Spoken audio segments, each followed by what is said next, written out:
The working class is often described statistically. Income brackets, employment sectors, voting patterns, economic productivity. But numbers alone cannot explain what work feels like. They cannot explain exhaustion as atmosphere, time as pressure, or the strange psychological experience of living inside systems that depend on your labor while simultaneously rendering you invisible.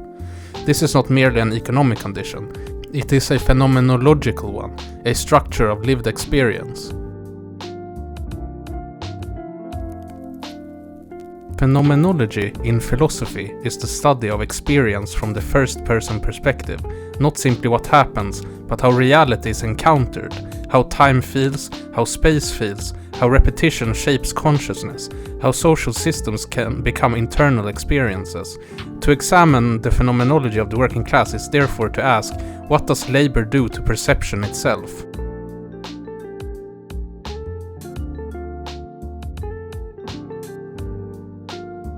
One of the defining experiences of working class life is the loss of temporal autonomy.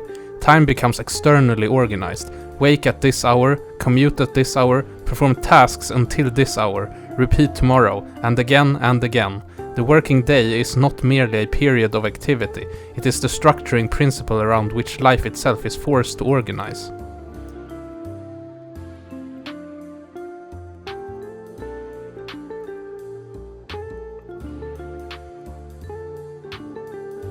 Industrial capitalism transformed time into measurable productivity, but for the worker, this transformation is experienced internally as fragmentation.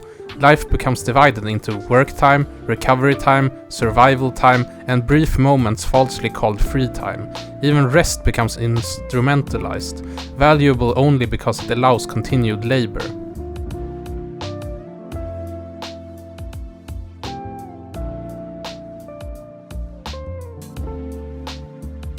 For many working-class people, the body ceases to feel fully personal. It becomes functional, measured according to endurance, efficiency, reliability, and output. Pain is normalized, fatigue becomes background noise. The body is no longer simply lived in, it is managed.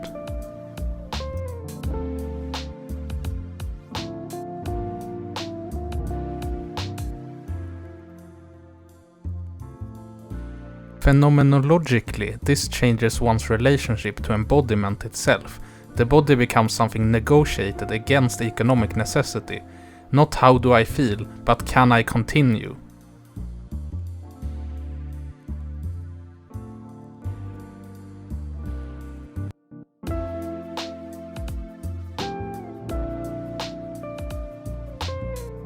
Repetitive labor alters the experience of memory.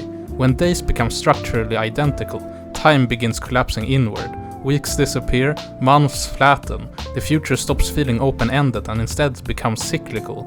Tomorrow resembles yesterday before it even arrives.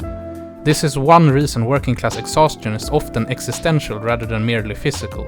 It is not only the effort of labor, it is the sensation of being enclosed within repetition without meaningful agency over the structure itself.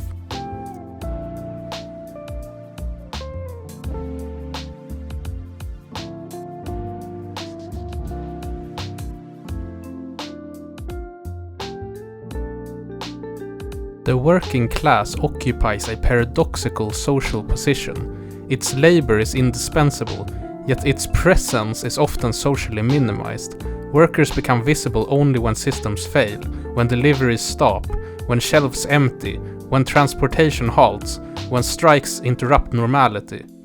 Under normal conditions, working class labor is expected to disappear into seamless functionality. The ideal worker from the perspective of systems is frictionless, present, productive, and psychologically silent.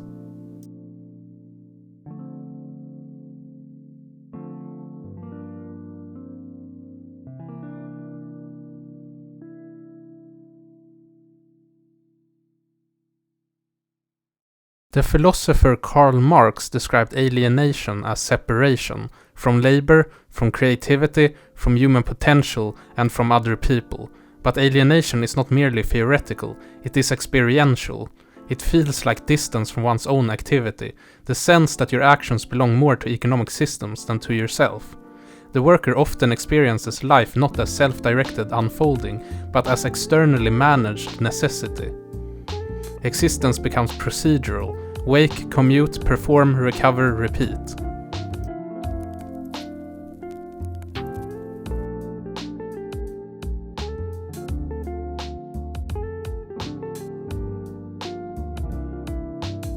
Class is not merely material, it shapes psychological space.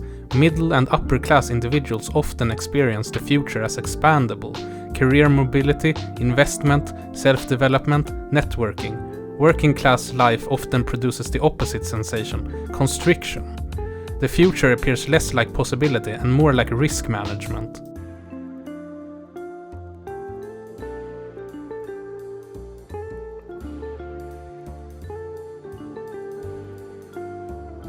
And yet, working class life also generates forms of solidarity and humor difficult to replicate elsewhere. Irony becomes survival mechanism. Shared suffering becomes social glue.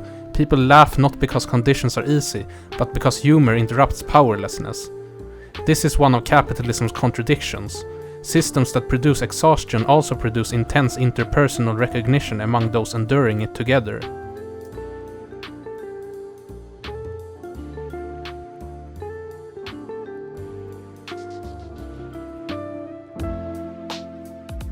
Modern political systems often misunderstand the working class because they interpret labor only economically. But exhaustion changes consciousness. Precarity changes perception. Constant instability alters political behavior. People experiencing chronic insecurity rarely experience society abstractly. They experience it through rent, food prices, work schedules, physical exhaustion, and uncertainty about the future.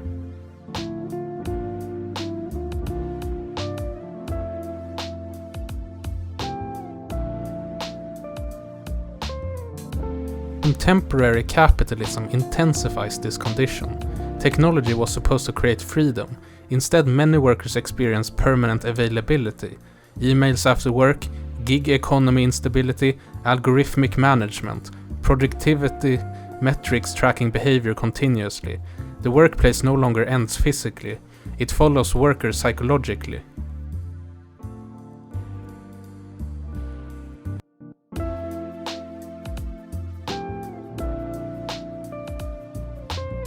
The working class is frequently discussed, rarely listened to phenomenologically.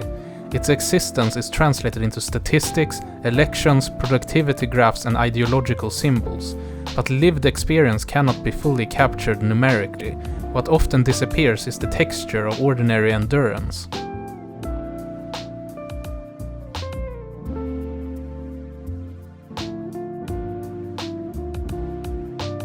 The phenomenology of the working class is not merely about poverty or labor.